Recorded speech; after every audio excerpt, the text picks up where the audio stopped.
Magandang hapon mga ka-farmers. Ito nga pala yung update natin sa ating broiler chicken. 12 days old yung broiler natin. Ayan, so ang kagandahan dito mga ka-farmer ay hindi nagsisiksikan yung mga broiler natin.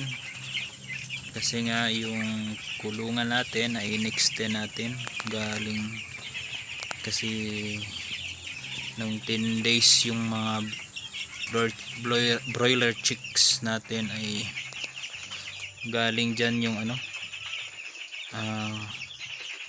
yung boundary ng kanilang kulungan papunta doon, so medyo masikip.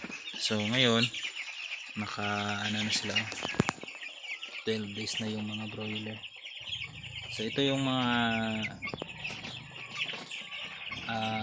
update ng 200 heads ng ating broiler chicken.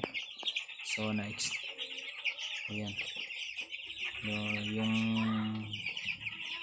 na-extend ng kulungan ay kalahati galing doon, siguro nasa mga 5 feet for 4.5 feet, tapos dito so 10 feet kasi yan, 10 feet lahat, so 5 feet, no, 5 feet and 5 feet.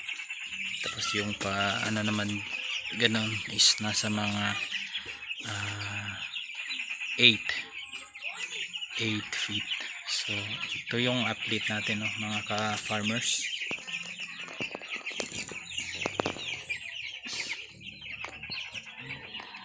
Ayan, so yung broiler chicks natin 12 days old. Ayan, so malalaki na. Ayan,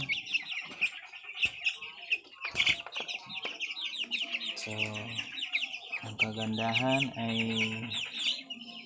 hindi pa rin tumitigil sa kakakain. So ayan,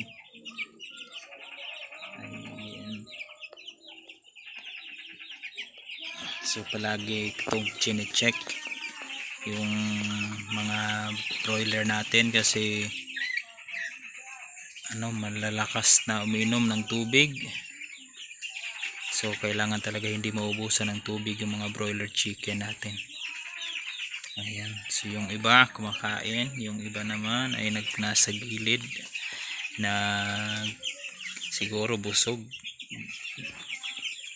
Yung iba andun.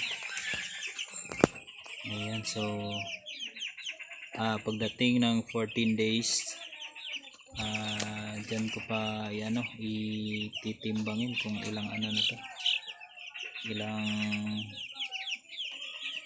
grams na tong mga broiler chicken natin. Ayan, so yung feeds natin may halo ng Integra to. Hello chicks. Ayan, so ganun lang, no, bilang first timer. Ayan, first timer pa tayo, nag-aalaga ng broiler chicken. So ito yung mga update, no, sa mga ating broiler chicken.